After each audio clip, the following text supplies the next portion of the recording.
Какая красота и тишина. Даже дятлы не стучат, и ветра нет, и солнышко светит. Канун Рождества.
Всем привет! Сегодня канун Рождества. Опа. И я же тварюга такая. Иду творить сказку.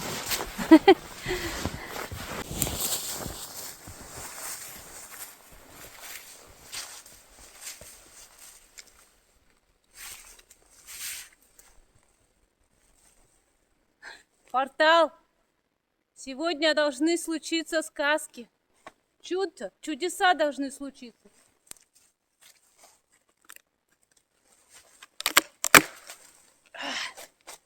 Возьму-ка я коры.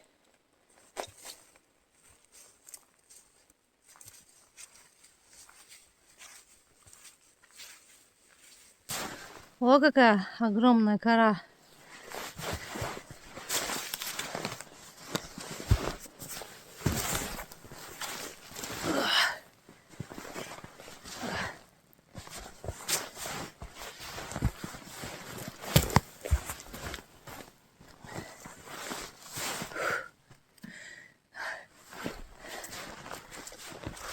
Опа! Я уже дровину прихватила тут. Выдрала из снега. Она уже все мертвая. Пытаюсь тащить.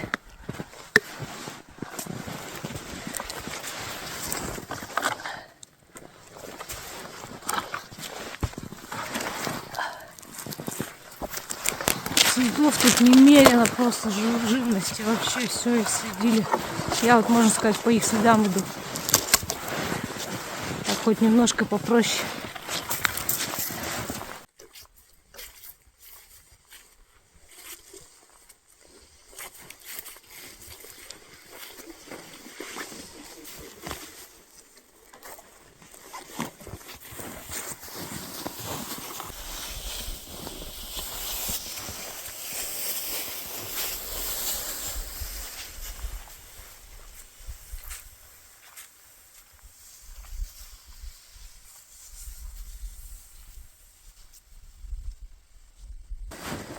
Это все живности, следы.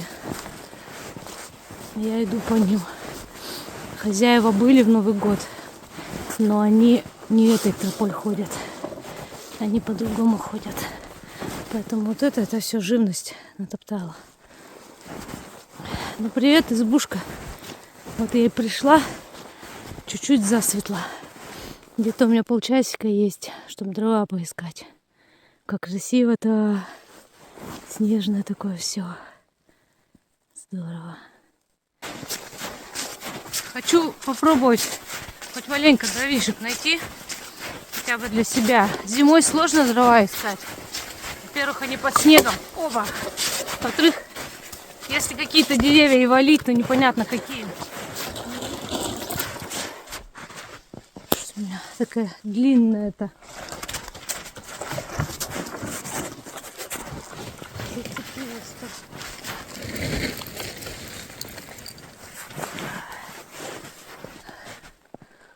Ну вот, избушка с этой стороны.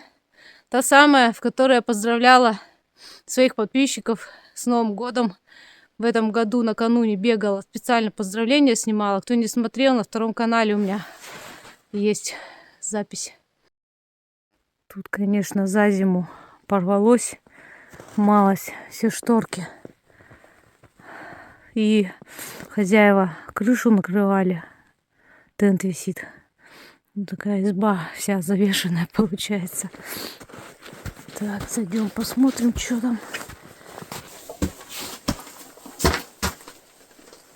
Фу. Вот этой мне коры намного хватит. Так, ну дровишки есть. Немножко, правда. Первую партию я возьму, чтобы печку затопить. А потом надо быстро сейчас искать дровишки, пока светло. Наверное, я прям сейчас сразу пойду, потом печку буду топить. Чтобы успеть засветло. В темноте я уже ничего не найду опять. Сейчас рюкзак оставлю.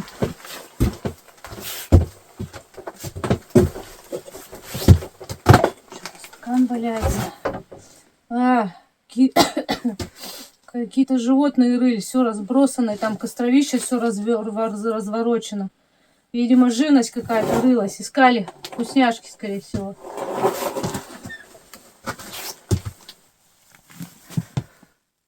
Ну, тут прилично, в принципе. Убраны постели. Мне хозяева говорили, что они часть вещей забрали постирать. Вот так вот. Такая изба. Печечка. Самое главное, это печка.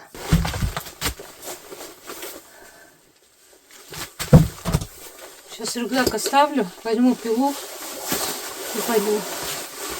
Фонарь надо взять, потому что с минуты на минуту стемнеет все же. Уже начинает темнеть.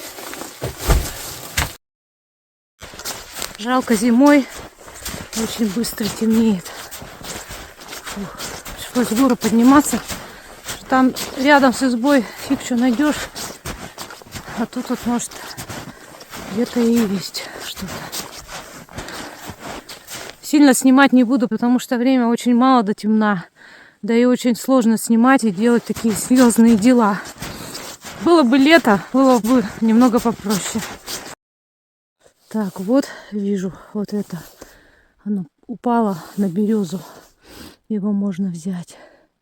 И вот рядом упавшая ветка. И вот еще сломанная тоже. Я ее не знаю, смогу ли достать, насколько она там прицепилась. Там высоко слишком. Может, я не смогу ее даже достать.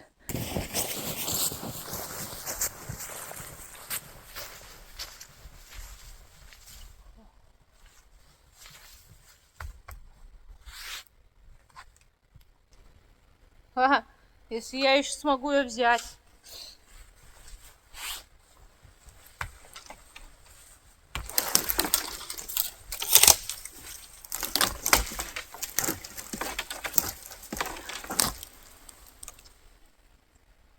Блин, она там между веток еще зацепилась, елки.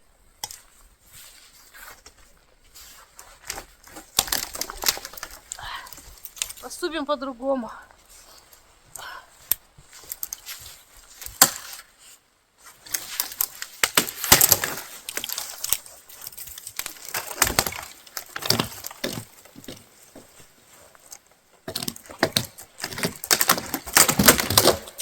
Оп.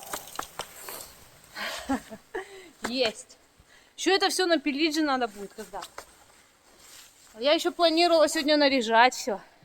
Рождество же накануне. Сегодня 6 января.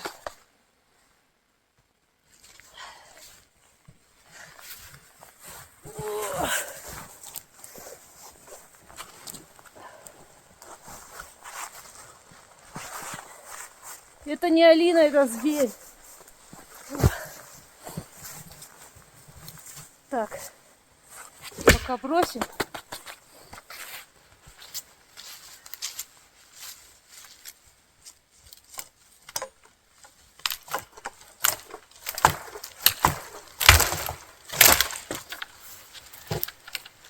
Я ж говорю, зверь.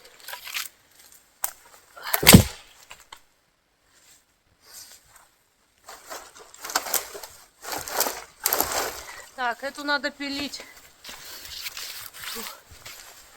Ух, так и жарко станет.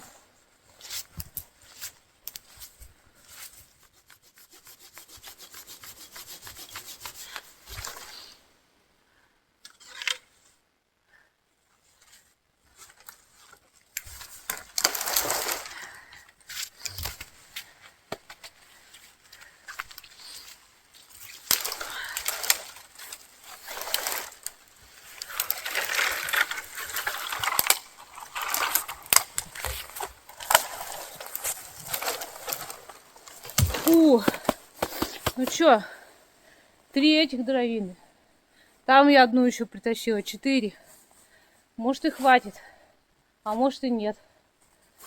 Так, ну сейчас я еще вот эту попробую.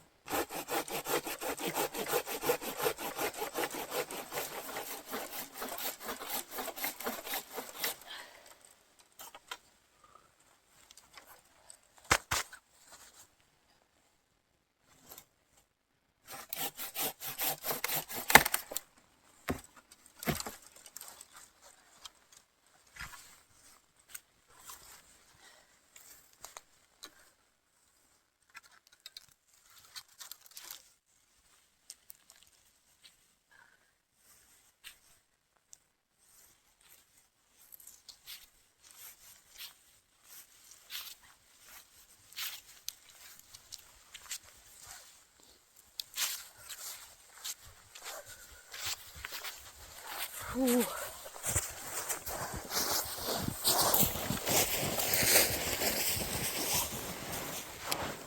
Ну вот, пока хотя бы до сюда дровишки донесла. Изба вон она, не знаю, видно, нет ее. Вот, уже все стемнело. Надо пользоваться фонарем. Сейчас еще до избы надо дотащить как-то. Я их по очереди таскаю, все ж не унесешь сразу. Эта камера не передает, на камере еще в снег утопли, кажется, что они небольшие. Это нормальные такие дрова. Мне вообще точно хватит на всю ночь и на утро. Вот еще я сюда еще одну дровину чуть ниже унесла. И ветки себе сломала сухие. Не снести камеру. Да.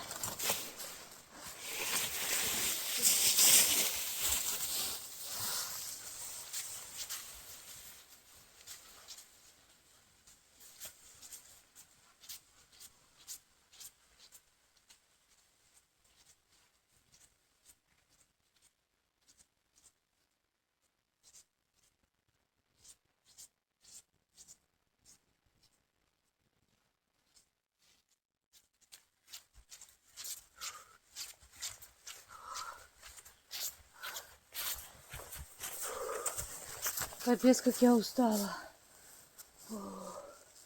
Я уже раз 5-й в гору бегу.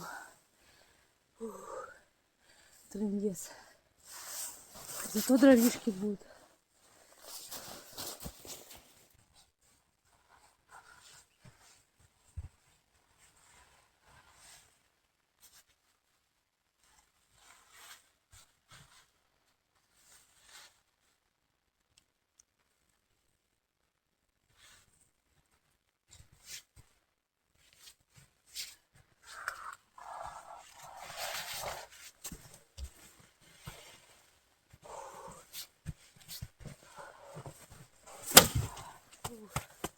Я вся мокрая. Еще надо за водой сходить. Интересно, замерз ли родник.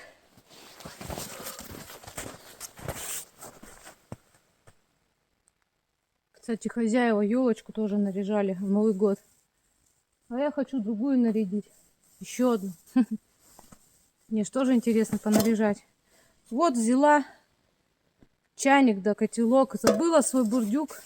Не факт, что там вода есть. Может, он замерз. Хотя у нас аномальное тепло стоит. Не совсем по-сибирски. Так что, может, еще и не замерз родник. Сейчас узнаем.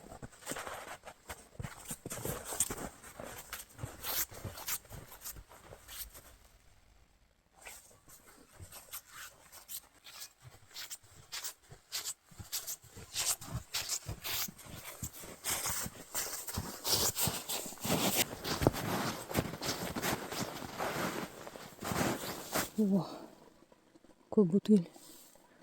Что-то там слышу, бежит, но ничего не вижу.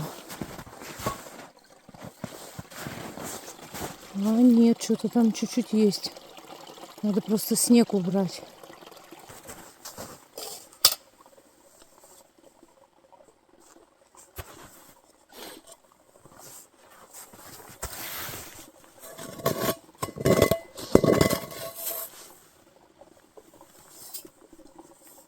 Ага. Нет, он тут заледенел, не подберешься, наверное, к воде. Где-то там еще можно было подобраться, но сейчас по снегу не найду, наверное, в темноте.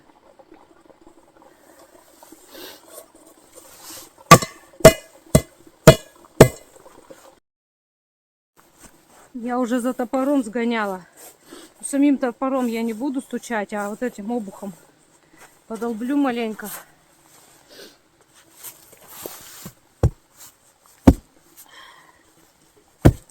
О! Оба! Получается!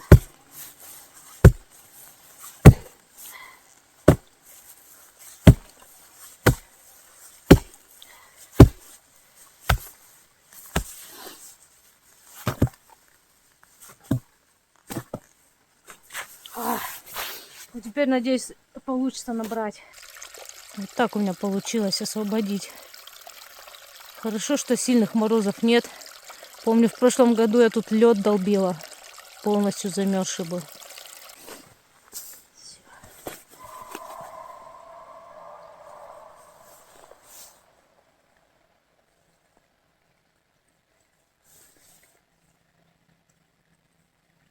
Мне показалось, что кто-то лаял.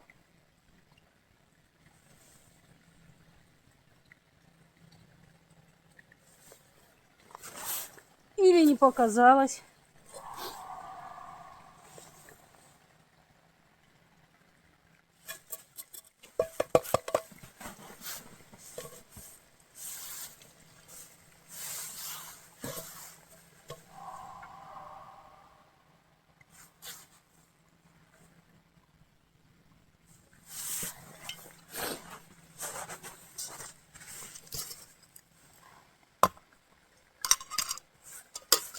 Вообще тут могут бродячие собаки бегать. Они косуль гоняют. Так что вполне возможно. Прям стаями бегают. Дикие собаки. Дикие.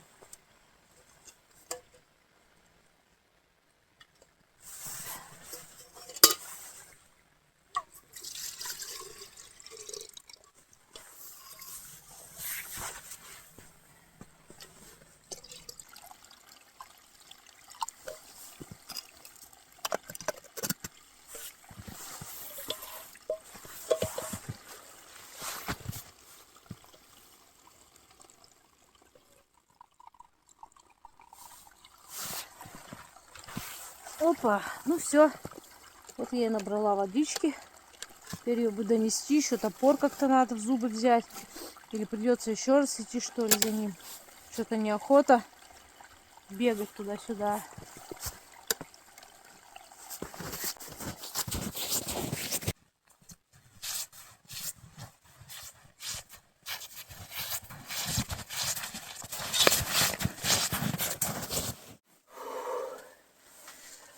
Капец, как я устала. Я же даже не передохнула и даже в пути ни разу не перекусила. А нет, один раз банан только ела. Но я не снимала. Короче, надо сделать передышку, потому что у меня уже сил никаких нет. Затопить печку, чтобы там тепло начало становиться. Потому что сейчас я разогретая, а потом будет долго мне ждать, пока изба прогреется. Поэтому хозяева мне дрова разрешили брать. Я, конечно, там своих принесла, но не все в снегу мокрые. На первую кладку я возьму их дрова. У них вот здесь дрова, и вон там еще есть. И все, а потом я буду уже своими топить. Я сначала прогрею избу, попью чай, передохну маленько, потом пойду попилю уже свои дрова. А потом, наверное, уже буду наряжать, все готовиться к празднику. Такие дела. Наверное, я так и сделала. Потому что я уже не могу, мне надо передохнуть. И надо просушиться, я вся мокрая. Как раз пока будет изба прогреваться, я чай попью.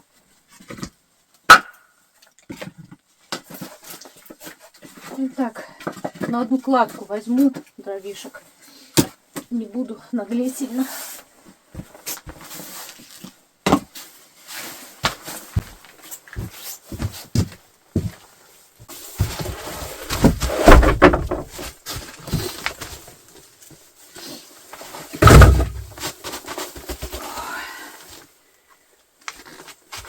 Сейчас печку затоплю, попью чай, отдохну. Надо еще за ветками, кстати, сходить. Сейчас сбегаю быстренько. Я же принесла там ветки.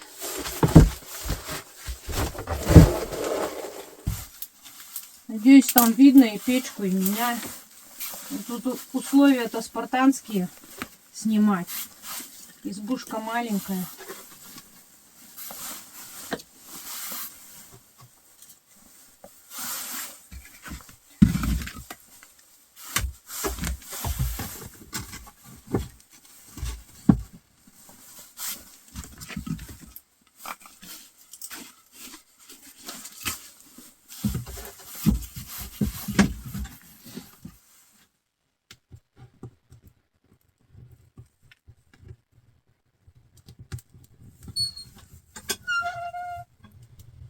Сразу чайник поставила, пускай греется. Я сегодня хочу себе рис сварить. Пусть вода нагревается сразу. Вот сначала не буду закрывать, пускай тяга получше будет. Потом разгорится, прикрою. Ну вот. Изба жила, дымок идет. Будет потихоньку греться, нагреваться. В общем-то, я такая голодная, если честно. Весь день не ела.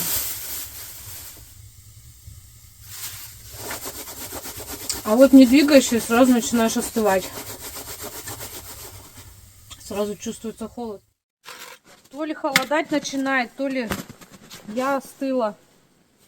Долго решила не отдыхать, потому что дел еще много.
О, у меня уже сколько дровишек.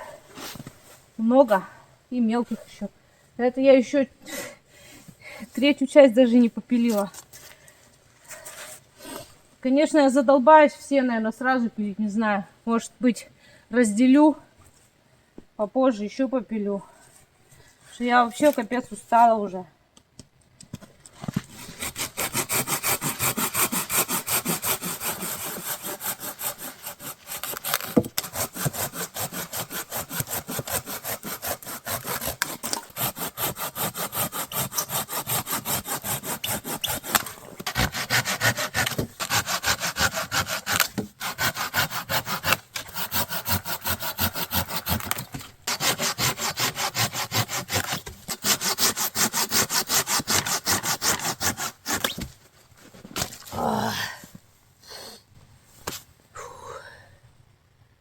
Уже приличная горка у меня. Этих дров мне точно хватит.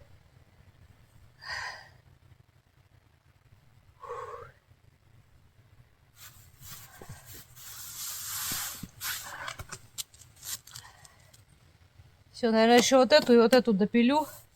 А две оставлю на потом. а попозже. Надо дела уже делать в избе. А то там ничего не делано совсем. Там, может, уже вода в чайнике закипела. Надо рис варить.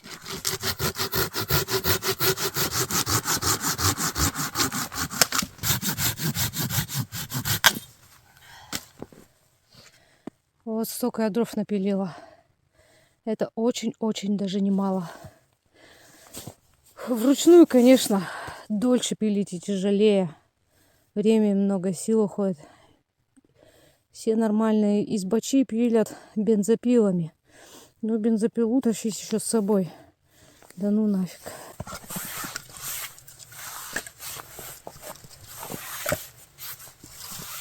Часть надо в дом занести. Потому что дровишки-то сырые. В снегу все. Чтобы они просыхали.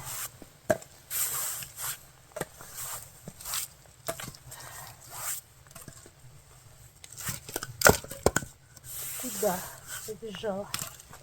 Опа.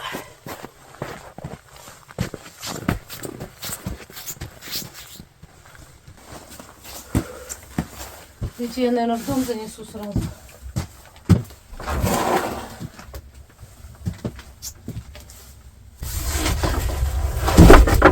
Ух ты!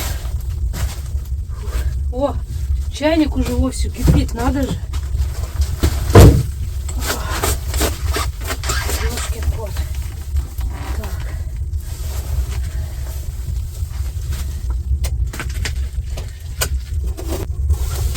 Так, это, конечно, хорошо.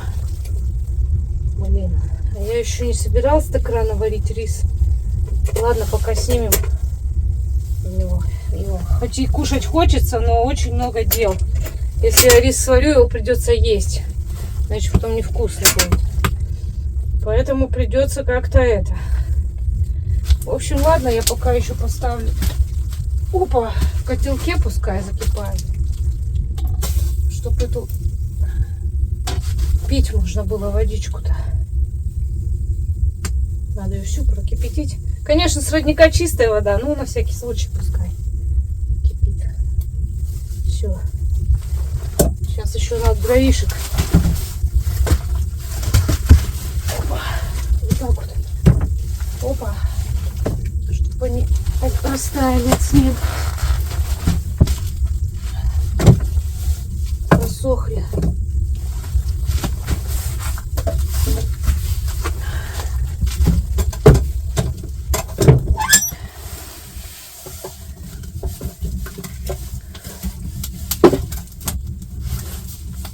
Парочку подкинем.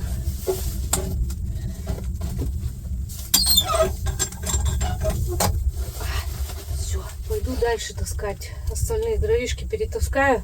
И все, надо уже раздеваться, просушиваться наконец. Фух, избу наряжать в конце концов-то. Канун Рождества, Алина тут пашет как пчелка. Вообще, это ж надо так себя упахать. Ну вот, перетаскала я дрова. Это еще часть туда унесла, в избу. Вот представьте, сколько всего я несла в эту избу, чтобы сделать праздник. Это только все новогоднее, ну, рождественское в данном случае. Сейчас буду наряжать. И я даже платье себе взяла вот так вот. Вот так вот лампу подключила от пауэрбанка. Это я им дарила, кстати, давно. Им очень понравился мой подарок. Лампа, которая от пауэрбанка работает. Вот там вот пауэрбанк я положила. Единственное, что туда весь жар идет. Как бы пауэрбанку там плохо не стало. Горячо. Ну, пока включила. В общем, теперь в избе свет еще есть. Вообще шикарно. Ну, теперь наконец-то можно раздеться. Тут уже в избе жарко. А я в таком праздничном свитере, в котором в прошлом году была. У меня чисто для праздников такой. Ну, правда, в нем будет жарко. Я в нем буду выскакивать, наверное, дрова пилить. Ой, жарко. Надеюсь, меня хорошо видно, не обрезает. Так, я решила тут... Я уже все стряхнула, и здесь, и со стола все стряхнула. Одеялко постелить. Тут такой, знаете, полуздутый матрас надувной.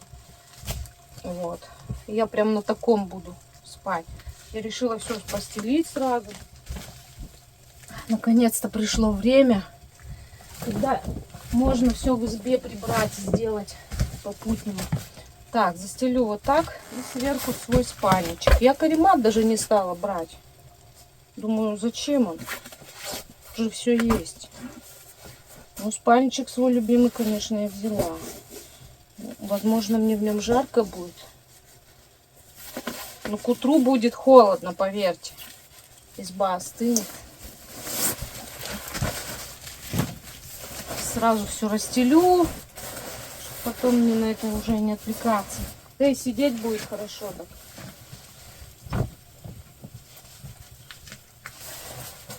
О, и даже надувная не нужна. Все. Потом еще свитер переодену в платьюшку.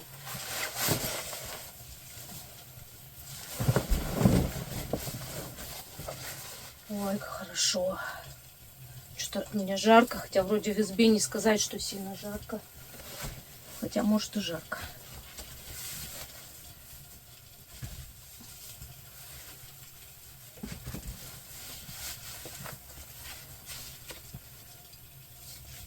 Я уже повесила гирлянду здесь везде. Не стала это нудное дело снимать. И гирлянду на елку там на улице повесила. А потом я буду еще игрушки на нее наряжать. Вот так будет у меня красиво и чистенько. Я, кстати, даже принесла маленькие гвоздички, чтобы чуть-чуть повбивать и повесить всякие там украшения. Потому что здесь сильно-то некуда вешать. Вот такая у меня еще дополнительно скатерочка. Так, я, наверное, вот здесь буду сидеть. Тут удобнее просто. Тут слишком высоко. Так, и есть у меня еще вот такие салфеточки новогодние. Надеюсь, там видно было.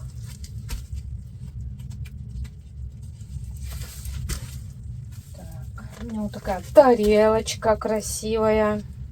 Она, кстати, очень легкая и плоская, и легко нести. Я уже мандаринку тут таскаю.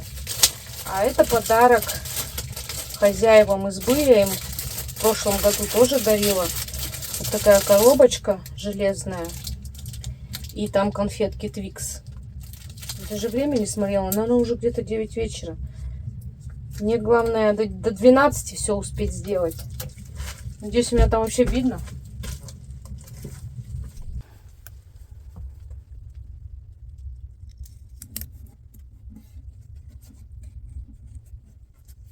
Вот такая красота у меня на окошке получилась.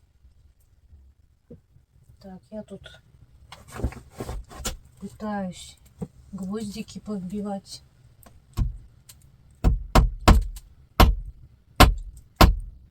Они такие малюсенькие.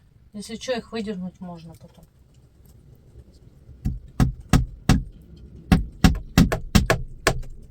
Сейчас набиваю, потом развешиваю. Все будет очень красиво.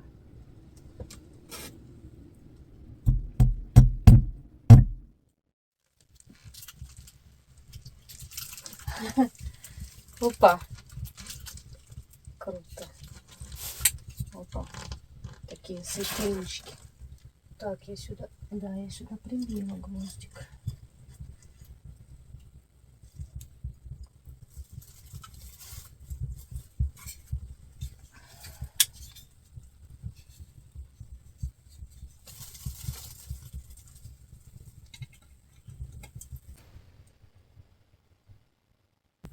Так, еще надо найти, куда я тут гвоздики-то повивала. Ой, уже как красиво становится. Сказка.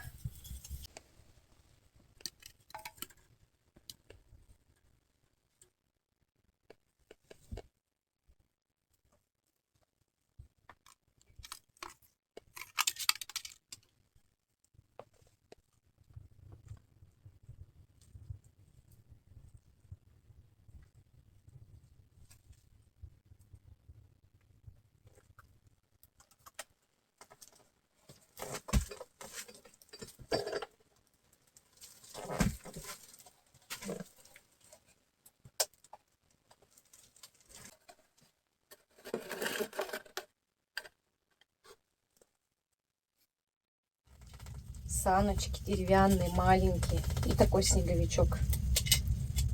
Оп. На саночки посадим его.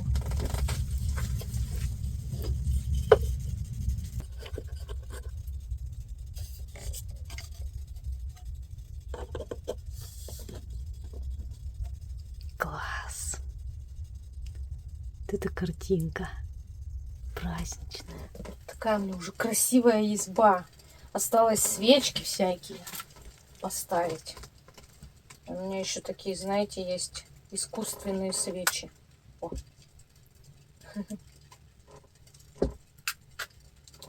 Сейчас елку скоро пойдем наряжать. Свечки такие.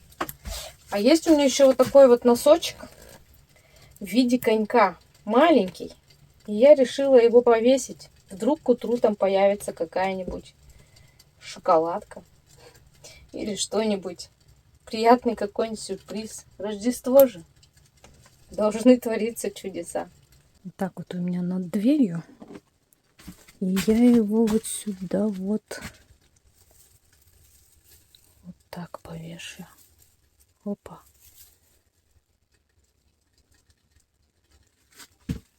Здорово. Мне так нравится, как я нарядила в этом году. Не зря тащила столько всяких вот этих вот накупила. Что-то мне захотелось, чтобы было прям много-много всяких светящихся фонариков, свечек. Я вот тут еще вот эти зажгу, там свечки такие в стаканчиках. Вот такие зажгу свечи потом. И искусственные, и настоящие. У меня котик вот уже сидит такой. В колпачке тоже. Такая красота везде. Просто красота. Это просто рождественское чудо, реально. Тут все наряжено. Так красиво стало.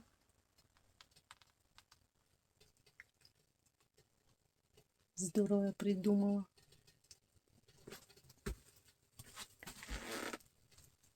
А это шарики. Сейчас пойду наряжать. Шарики. И вот тут еще такие игрушечки. Несколько штук купила. 2 медвежонка там. Дед Мороз. Снегурочки, кстати, не было. Но Снегурочка я. И вот снеговик. Вот это бенгальские огни. Может быть, зажгу. И представляете, что у меня еще есть? У меня даже есть такие дешевые детские, знаете, сережки. Вот. Снежинки. И вот такие олени. Что-то из этого я надену. Все. Идем елку наряжать. Я такая счастливая, такая довольная, такая красота вокруг. Нравятся мне вот такие одиночные выходы, вот такие вот праздники устраивать для себя, для души и для вас тоже. Вот. Так здорово вообще, настроение такое высокое. Представляете, где-то в таежной избушке, посреди тайги, в глуши, где-то никого, вообще людей рядом нет. И тут находишься в этой избе, наряжаешь ее, потом идешь елку живую, настоящую наряжать, не срубленную. Это же так здорово.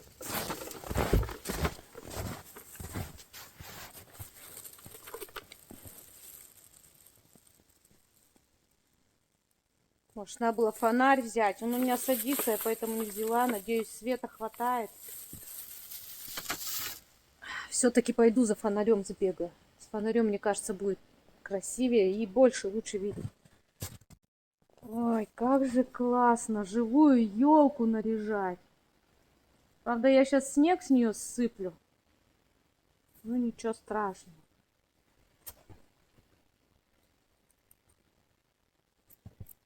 Я уже на нее гирлянду надела. Мишку повесим. Мишку специально купила. Без Мишки это не то. Мишка должен обязательно быть.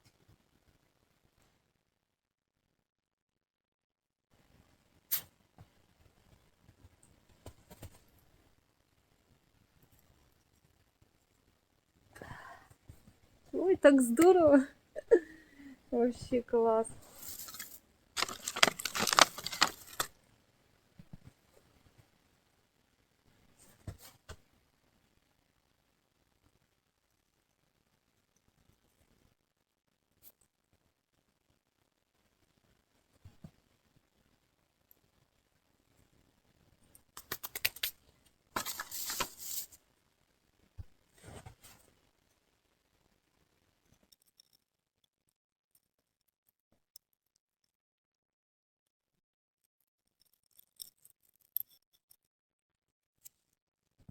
О, снеговичка сейчас повесим.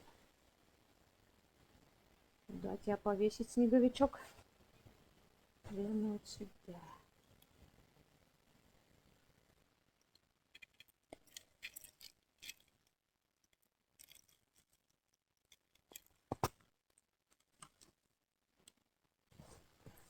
Такая ты будешь у нас нарядная. Рождество. Еще один медведь. Медведь тебя куда? Вот сюда. А мы его вот сюда, на соседнюю елку повесим.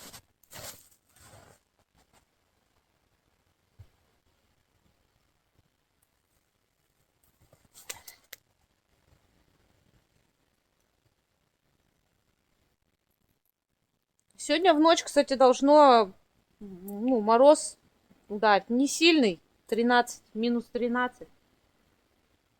Но из-за того, что нет ветра, пока что не чувствуется, что прям холодно. А может из-за того, что я из теплой избы выскочила. Там я уже нагрелась так нормально. Красиво получается. Здорово так. Я, правда, сейчас снега в ботинки наберу. Ну, ничего страшного, мне же езде посушиться.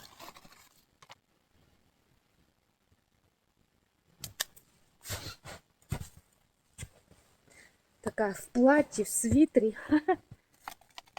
Там сквозь деревья месяц виднеется.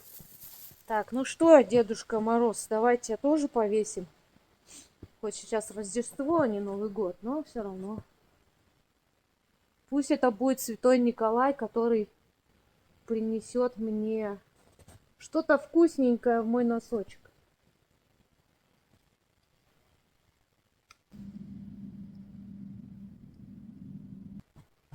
Так, где у нас там еще?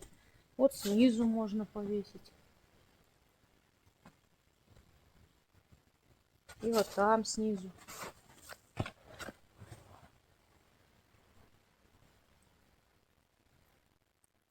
Тишина-то какая вообще. И самое главное, и ветра-то нет. Ветра нет. О, получилось. Так, ну что, куда мы тебя сейчас? Сюда, наверное, повесим. На нижнюю веточку тоже. Просто полный штиль, такая тишина. Вы представляете, если бы сейчас сильный ветер был, он бы мне помешал вообще нарядить елку. Весь этот снег бы сдул с деревьев. А так?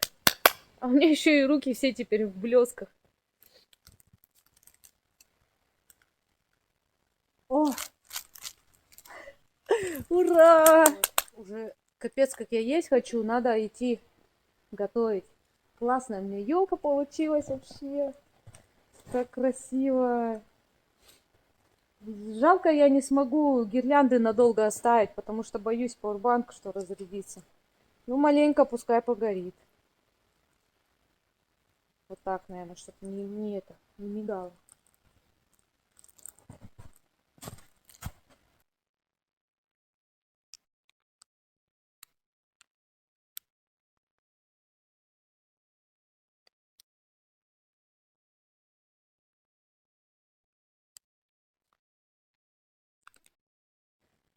А вот так вот елочка в темноте светится.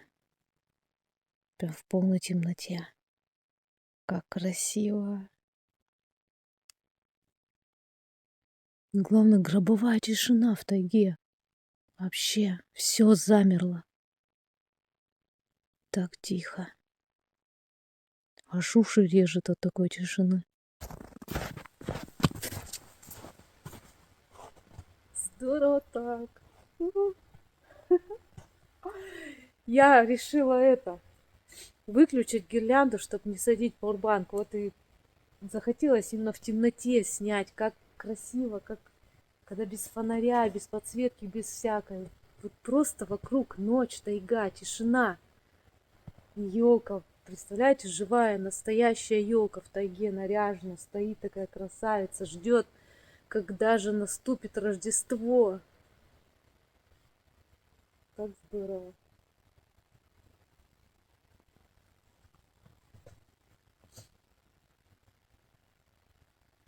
Мне кажется, надо было в такой темноте и прям наряжать. Ну уже ладно.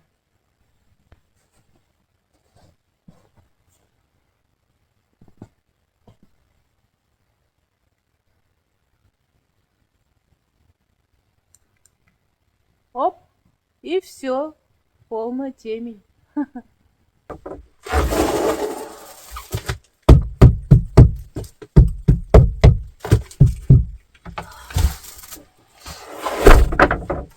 Ну все, теперь надо кушать готовить. Кушать. Что-то пока я там наряжала, пока все делала, мне и печка почти потухла.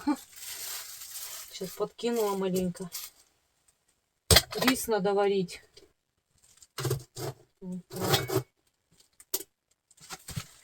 Хочу сделать вкусное праздничное блюдо. Ничего такого особенного, красивого. Вот отварю рис. У меня там морская капуста сухая есть. Ну, это нори. Вот. Я взяла с собой имбирь, соус соевый, красную рыбку купила. Ну, вот, короче, вот это все у меня будет вкусняшка такая. Итак, пока закипает рис. Кстати, изба остыла. И, ну, то, что я вот пропустила, пока наряжала. У меня печка почти потухла, мне пришлось заново. И изба немножко подостыла. И даже в свитере нормально, не жарко. Вот такая у меня тут обстановочка. Пока рис, вернее, уже кипит давным-давно. Ну, я решила тут пока что подготовить все.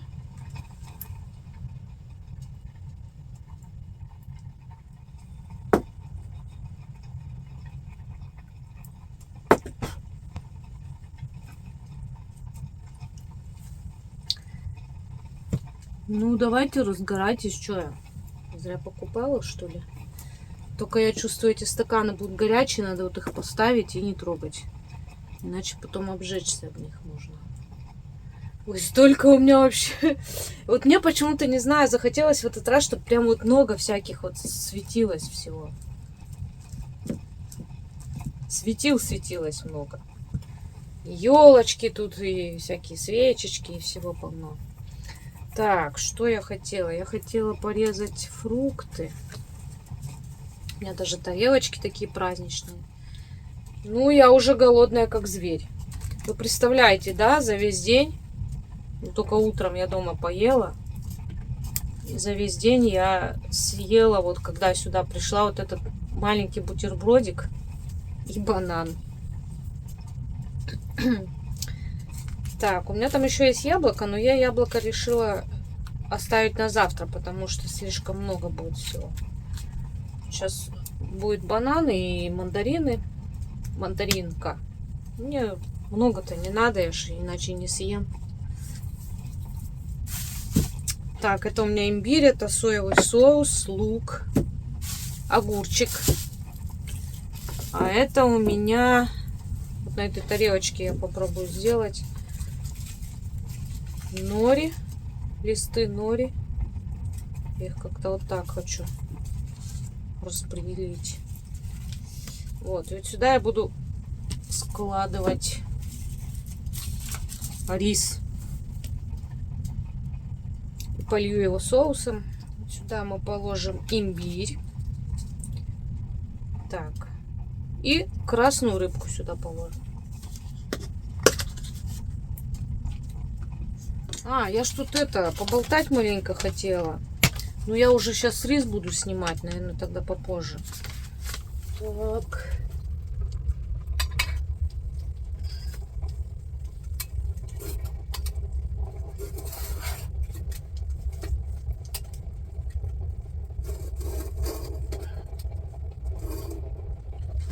Все. Так, туда опасно ставить. Надо пока сюда.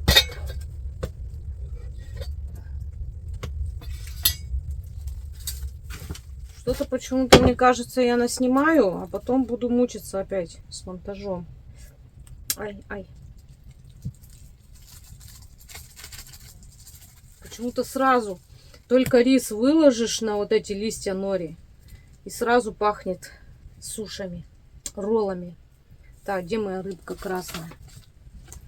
Так, что там заодно? Каким спортом занимаешься? Да, по-моему, я уже рассказывала где-то, что я специально никаким спортом не занимаюсь. Просто очень много хожу в походы.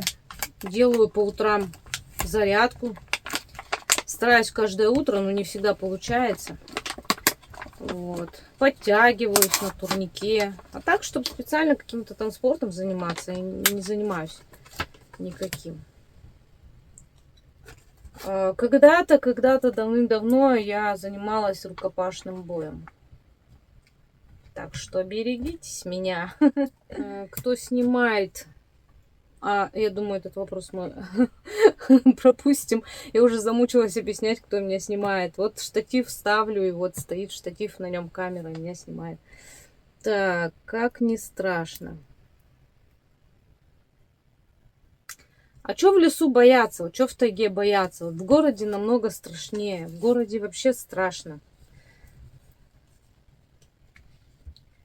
А в лесу, ну... Вот если людей встретишь, да, бывает немножко страшно. А так, что тут бояться? Если чем дальше уходишь, тем меньше проблем. Тем надежнее не встретить никого. Часто спрашивают, на что я снимаю, потому что хвалят там звук, цвет, съемку мою. Но это не столько зависит от на что я снимаю.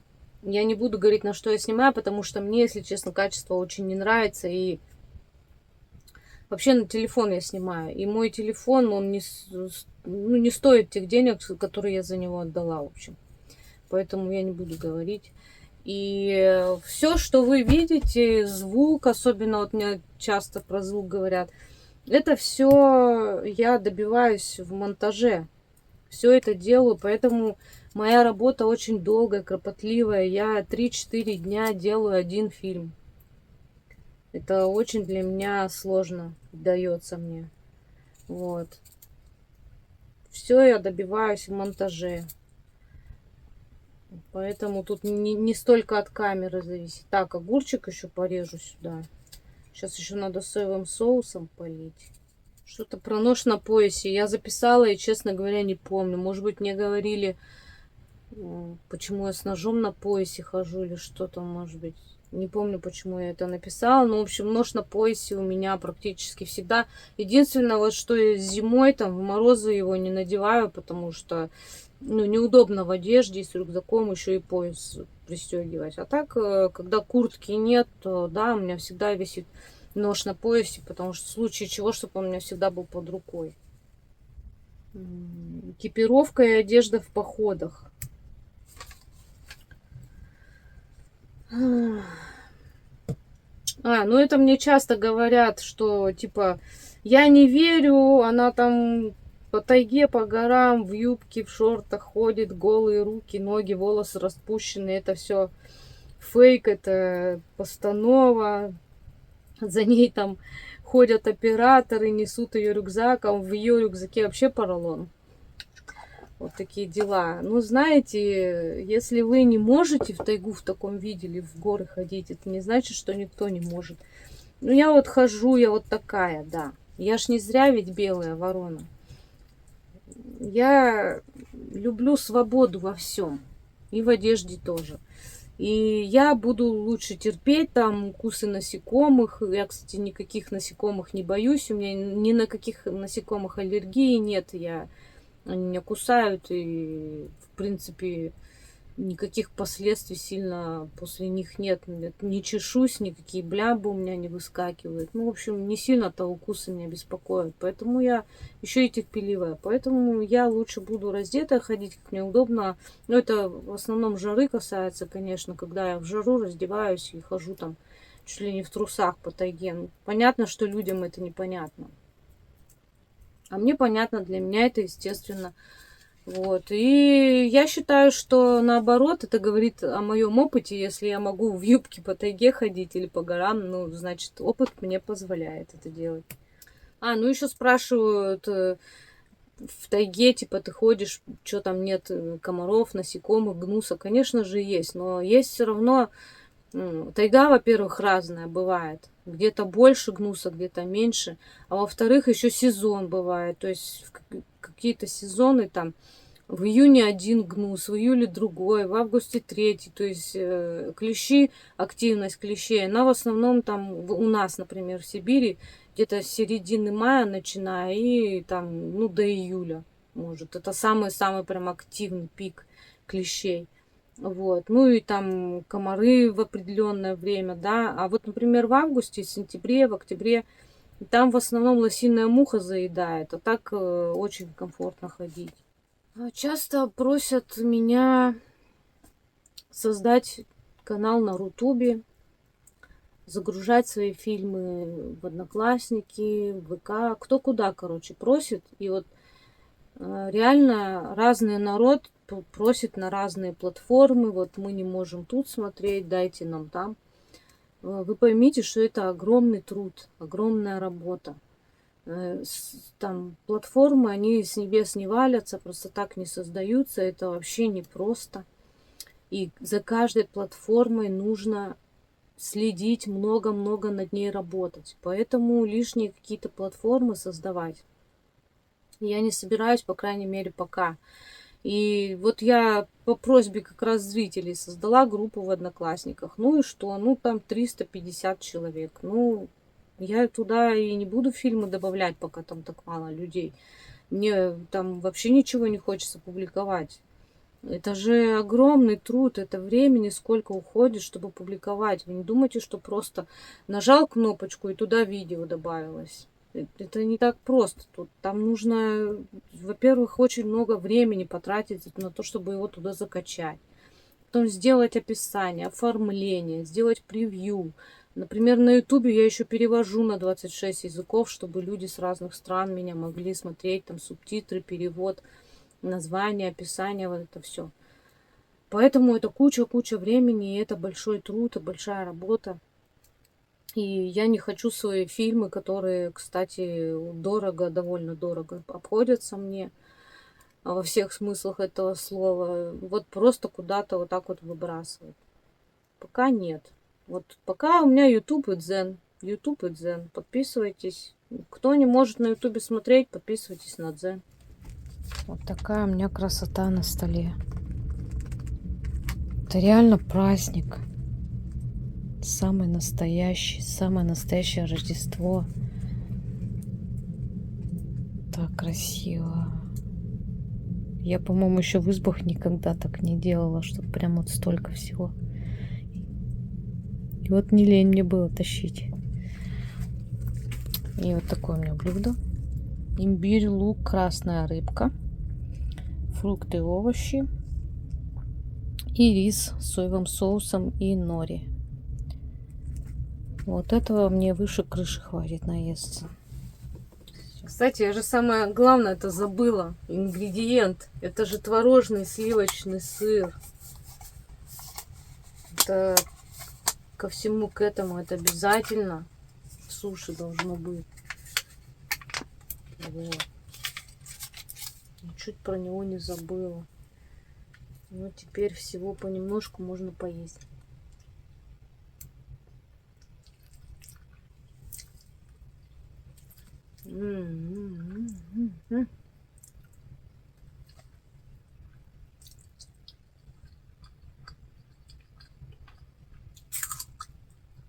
Имбиря, сыром.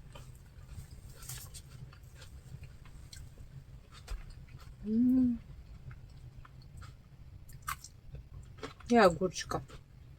Настоящая Филадельфия. Ом-ном-ном-ном.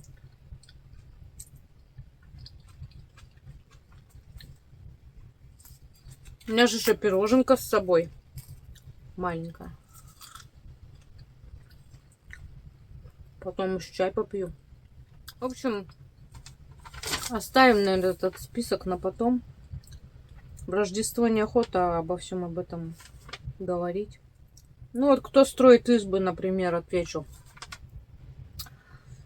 Избы строят, вот у нас, например, в основном строят таежники, походники, лыжники.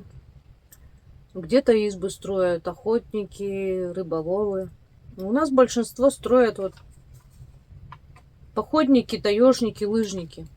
Большинство этих изб построено, куда я хожу.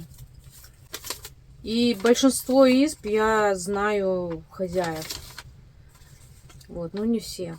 Вообще изб я очень много знаю, но я мало снимаю, потому что не все избы можно снимать, не всем нравится, что их снимают. И неохота выдавать местоположение. Я вот стараюсь так снимать, чтобы местные это все равно могут узнать. А если кто-то будет в избе? Ну, такое, конечно, может быть. Но это очень маловероятно. Столкнуться с кем-то в избе. Потому что люди все равно в основном ходят там в выходные, вот в праздники как раз. Но я вот списалась с хозяевами, они сказали, что они были в Новый год, поэтому в Рождество их не будет. Вот, а я стараюсь ходить в будни, чтобы не столкнуться ни с кем. Но если я столкнусь, ничего страшного. Либо пойду в другую избу, у нас их много. Либо пойду в какой-нибудь грот, пещеру там, в тайге просто переночую, надью сделаю. Надья это такой большой костер из бревен, вот кто не знает. Поэтому, для меня проблемы не составляет, если вдруг я приду и кто-то в избе будет. Все, народ, 12 часов. Я хочу всех поздравить с наступившим Рождеством Христовым. Хочу, чтобы побольше было в мире добра и счастья, чтобы был мир во всем мире, чтобы люди больше вокруг замечали, больше делали в жизни добра, всего хорошего. Так, у меня даже бокал не с чем поднять. У меня нет ни шампанского, ни вина, ни даже сока. В общем, чай. Чай. Будем поднимать чай. Просто хочется, чтобы во всем мире было все у всех хорошо. Было у всех здоровье, чтобы сбывались мечты. Вот многие люди о чем-то мечтают, чего-то сильно хотят, откладывают. Так и жизнь проходит. Вот чтобы люди не откладывали, чтобы делали прямо сейчас все, что они задумали. Но только хорошее, конечно же. Может быть, кто-то на кого-то сейчас обижается, может быть, где-то кому-то сейчас плохо. Вспомните про своих родных, близких людей, которых вы, может быть, обидели, может быть, они ждут звонка. Праздники – это такое время, когда хочется всех простить, всех обнять, чтобы всем сделать счастье. Все, всех с Рождеством. А то я сейчас расплачусь. Я не могу такое желать. У меня сразу слезы, сразу комок в горле. Вот. Все. Всех с Рождеством. Сейчас я зажгу бенгальские огни и выбегу к елочке. Ой, я боюсь так этих огней, если честно.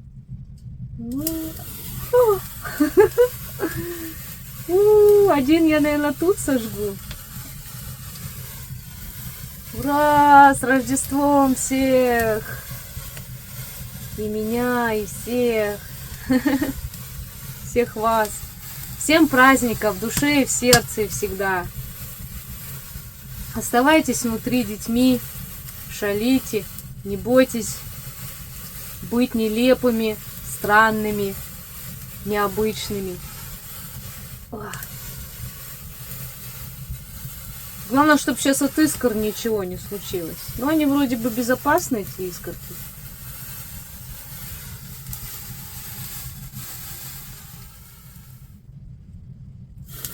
О! Ну, конечно же, я не успеваю ее включить, но хотя бы так. Так посветим. Здорово! С Рождеством всех! Рождество и погода даже подыграла. И стоят две наряженных елки. Одна елка, вторая елка. Я еще за одной сбегала. Я и подключила вроде бы этот. Но он почему-то не включается.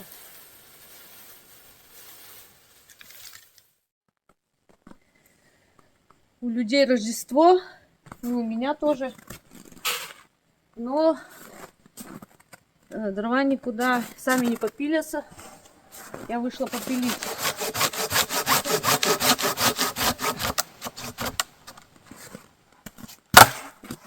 Первый час ночи я дрова пилю. Нормально.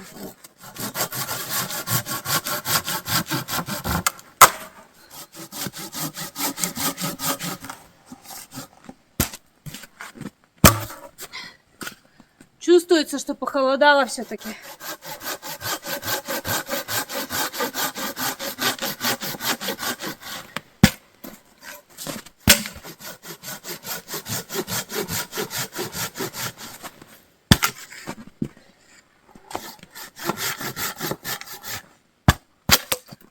О, девушка в платье. Свитере с пингвином. Рождество в 1 часу ночи. Пилит в тайге у избы дрова. Да, ситуация кажется невероятной. Но это действительно так.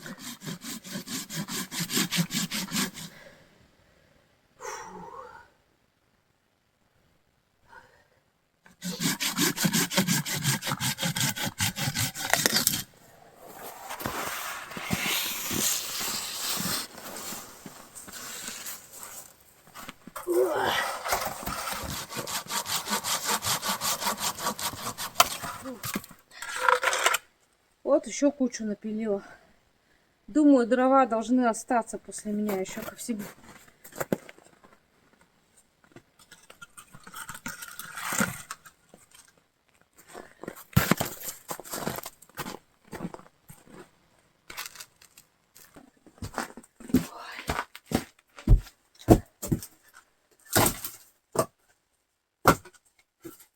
Это надо занести, пусть греется.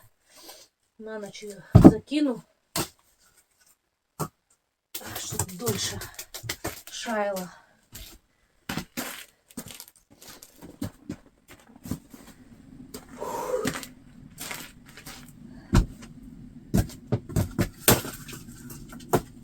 Ну вот, поработала немножко ночью. Рождество.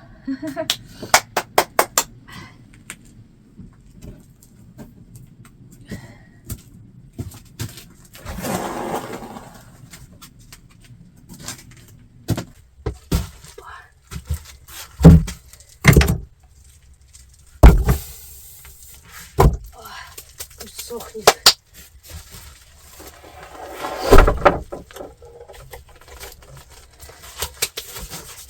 Ну все, теперь я точно все дела переделала.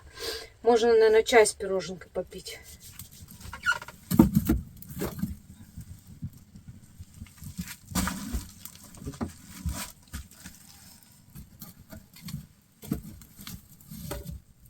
Вот так вот я сижу, вечерую. Время уже 2 час ночи, я все сижу. Поела я мало почему-то. Вот так всегда переходишь, потом мало. Ну, ночь уже, есть неохота. Все поубирала, оставила только фрукты и огурцы. Так маленько таскаю. Вот такая у меня обстановка. Сижу, балдею, музыку слушаю, пою.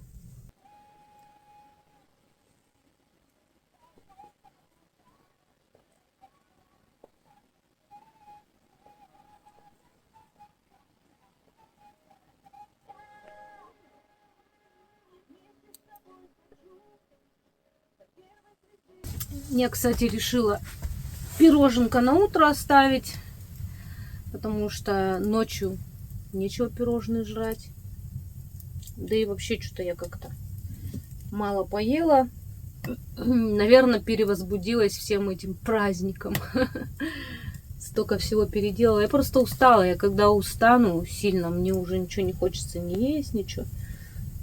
Хочется просто сидеть, тупить, балдеть, песни петь, так вот, задуматься о чем-то.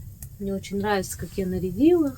Мне очень нравится, что я тут одна, что такая обстановка у меня здоровская. И даже вообще сна не в одном глазу. 2 час ночи, а сна не в одном глазу. Выбежала перед сном на улицу. Вот так вот избушка в ночи смотрится в тайге издалека. Окошко светится там, музыка мне играет. Здорово так. А вот тут заметила прям свежайшие следы косули или морала. Такой средний след. Либо крупная косуля, либо мелкий морал. Вообще. Возможно, недавно совсем пробежал, может, даже когда я выходила. Такая красота вокруг. Ночная тайга. Она такая.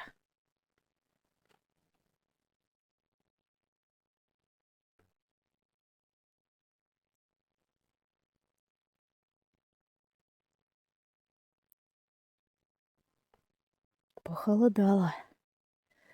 Надо бежать в избушку, а то холодно.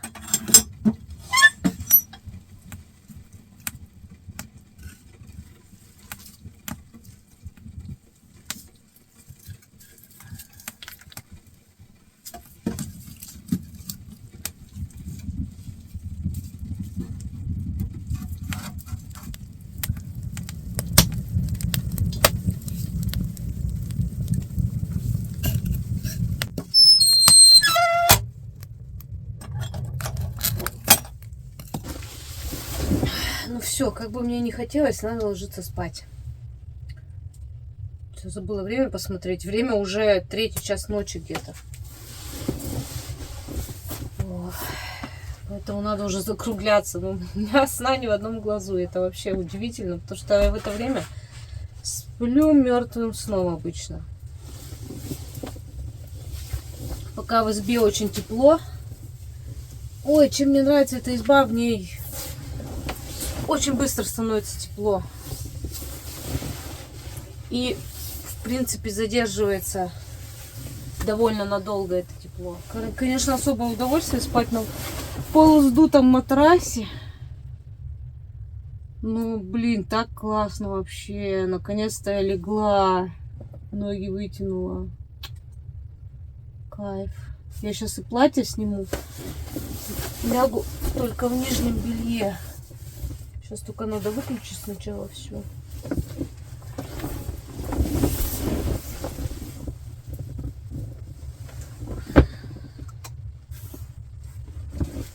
Я уже свечи все позадула, потому что некоторые тут вообще уже догорели. Снеговика одного выключила, потому что он уже все тухнуть начал. Вот это вот будет дольше всего гореть, потому что я сюда батарейки свои вставила.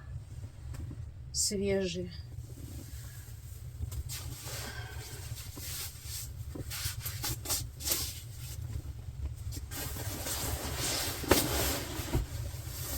Все. Ну вот.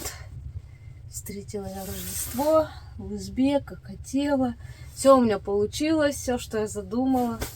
То, что я перед Новым годом вам, когда поздравляла, говорила, что мне хотелось нарядить избу, все украсить, все сделать. И я говорила, что надеюсь, у меня это получится. У меня это получилось. И так еще здорово. Столько всего принесла. Ё-моё, как я это все тащила. И мне еще это обратно все тащить. Все, всем спокойной ночи, до утра. Всех еще раз с праздником. Всем счастья, добра, мира. Чтобы все у всех было хорошо. И пусть мечты сбываются. Все. Баиньки. Включаем гирлянду. О.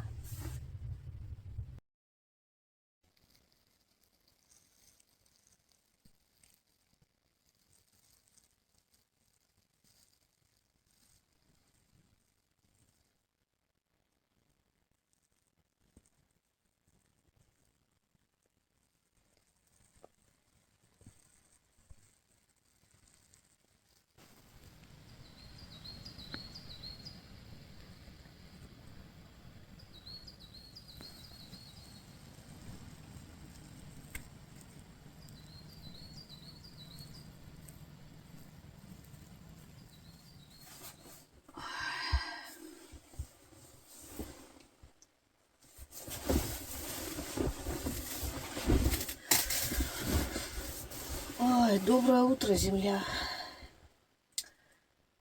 Время уже 10 минут 10, представляете? А я проснулась 20 минут 9.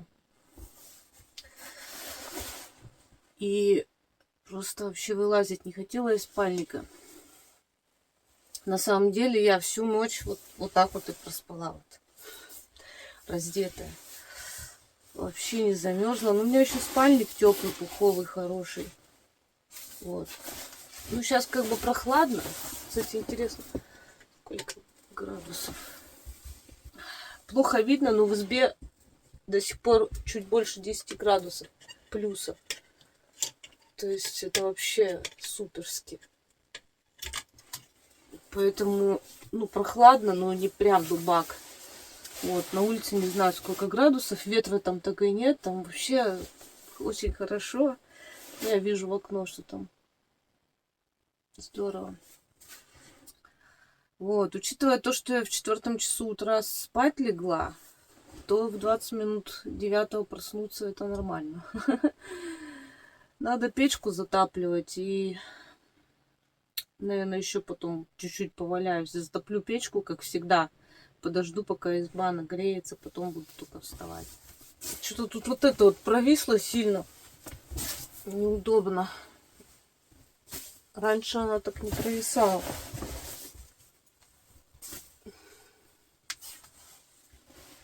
С Рождеством, народ! С Рождеством! О, гирлянды. Все.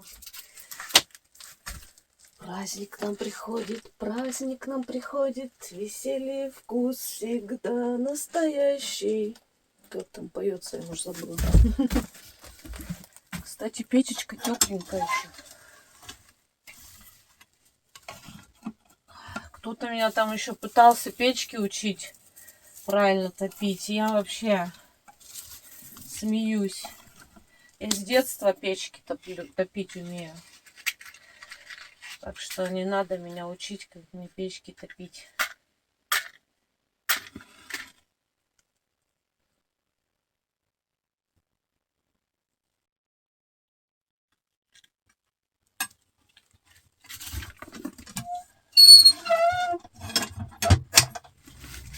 Сразу чайник поставила. Ну, кстати, он еще тепленький, ничего себе. Ну, такой. Кашку надо мне заварить. О, нормально все. Печка разгорелась хорошо.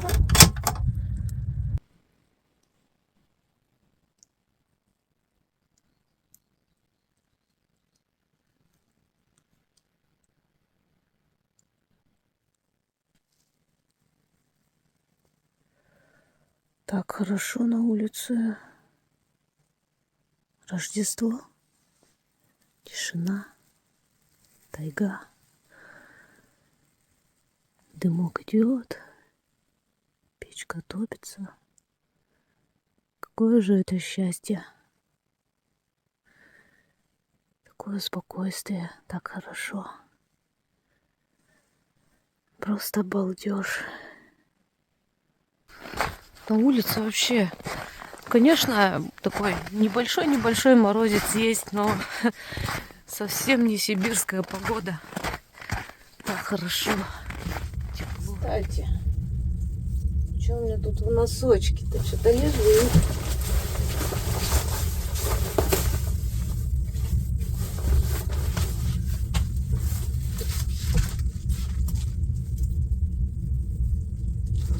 Что мне там принесли? Какую вкусняшку?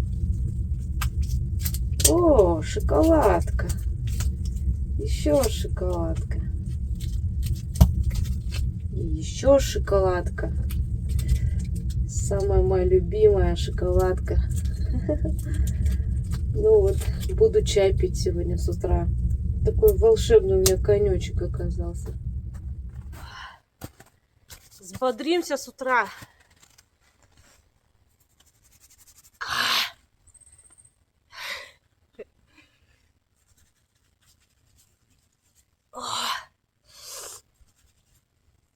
О!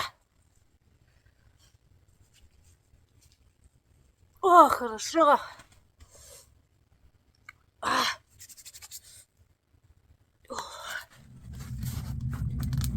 Турбопечка. Я специально так приоткрыла, чтобы быстрее чайник закипел. И он махом закипел, и труба уж раскалилась. Надо прикрывать.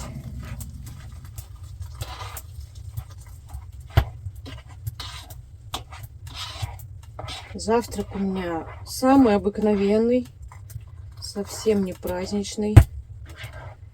Кашка, как всегда. Я просто люблю в походе утром есть кашку. Попить с утреца горяченькой водички. Мне вообще так уходить не хочется. Так хорошо здесь. Уютно. На улице шикарная погода. В домике так сказочно, уютно.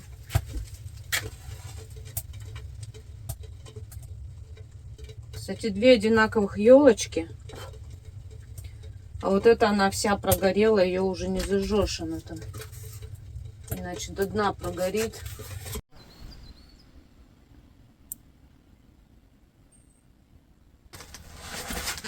Сейчас кашку поем. Пойду еще к елочке схожу.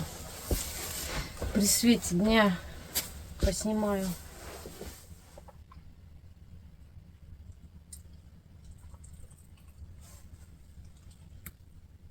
Вкусный, полезный, здоровый завтрак. Вполне себе праздничный.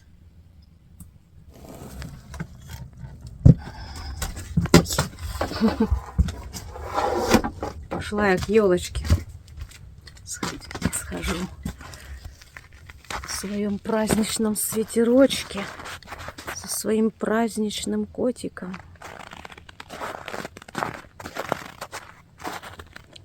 И даже колпачок взяла.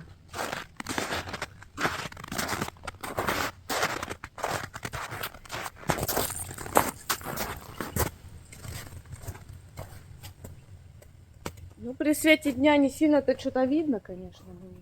Оп. Я, наверное, больше как гномик, да? Всех с Рождеством! Пусть все у всех будет хорошо, здоровья крепкого, всем счастья, семейного, личного и всякого, чтобы оно всегда ощущалось. Больше радости, больше сладости, больше вкуса жизни. Вот. Не бойтесь творить чудеса, творить сказку и вообще творить. Только неплохое. Всех с праздником еще раз. Ура!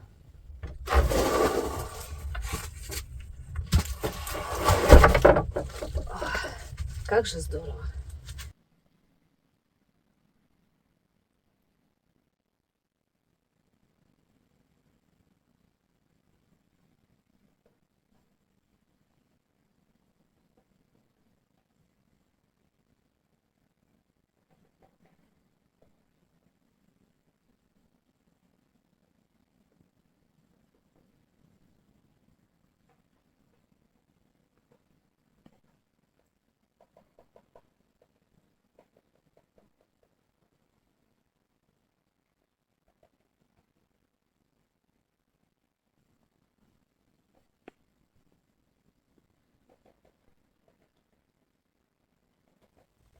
Вот такая у меня пироженка.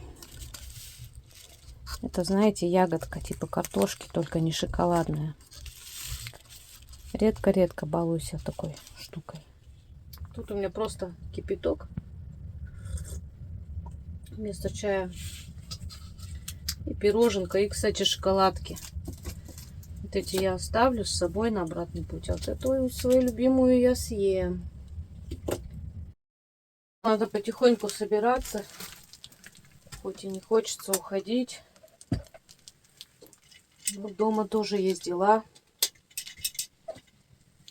А еще за меня ж никто работу мою не сделает. Монтировать надо и все такое. А так бы пожила бы здесь дня 3-4 в тишине в такой книгозаписи. Я обязательно всегда записываюсь. И сверху конфетки. Нет, наверное, наоборот надо так положить. Все, я полностью все убрала, собрала. Все стояло как есть и даже лучше. Прибралась. Вот сейчас так чистенько. И все на своих местах. Все как было.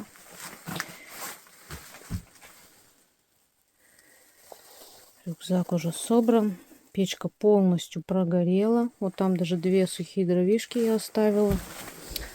И вот здесь маленько были дровишки, я их не трогала. Ой. Понесу всю рождественскую атрибутику обратно домой через тайгу.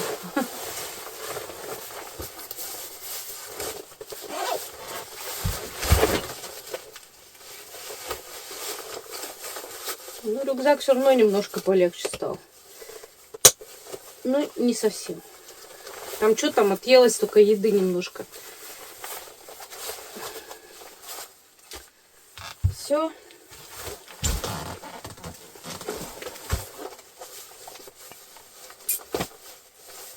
Такая избушка. Не знаю теперь, когда я уже в следующий раз сюда приду.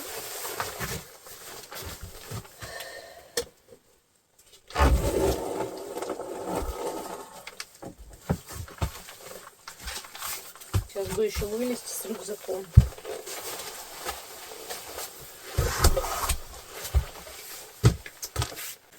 Кстати, вот столько дров после меня осталось. Это немало. И кора еще такая огромная.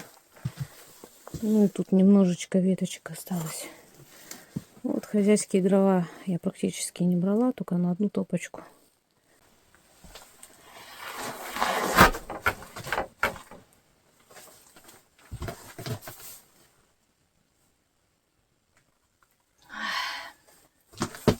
Неохота уходить, но надо. Ну, как всегда, обратную дорогу я, наверное, не буду снимать. Так, если что-то интересное, немножко совсем.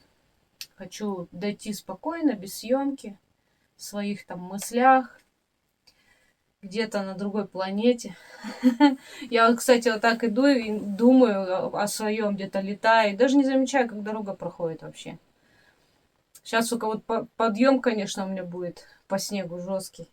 А потом попроще, когда на дорогу выйду на таежную. Там уже попроще будет идти. Ну все. Подписывайтесь на мои платформы. Группа ВК, кстати, у меня очень интересная, как я считаю. Там постоянно я чуть ли не каждый день делаю посты. Выкладываю там фотографии, какие-то небольшие ролики, клипы. В общем, интересно там. Свежие новости всегда там публикую. Вот. Ну, есть группа в Одноклассниках, которая не развивается. Я уже подумываю ее вообще прикрыть. Дзен, YouTube. На YouTube еще второй канал есть, кто не знает. Подписывайтесь, кому интересно. Все. Все, до встречи на моих платформах. Всем пока-пока.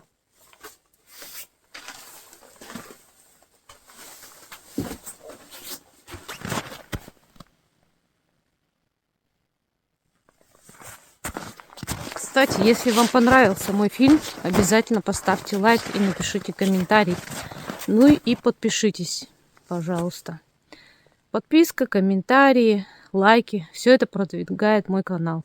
Если вы хотите, чтобы он развивался и дальше, и я в него вкладывалась, и у меня была мотивация снимать для вас, то, пожалуйста, делайте эти простые действия. Вам не сложно, а мне это плюсик.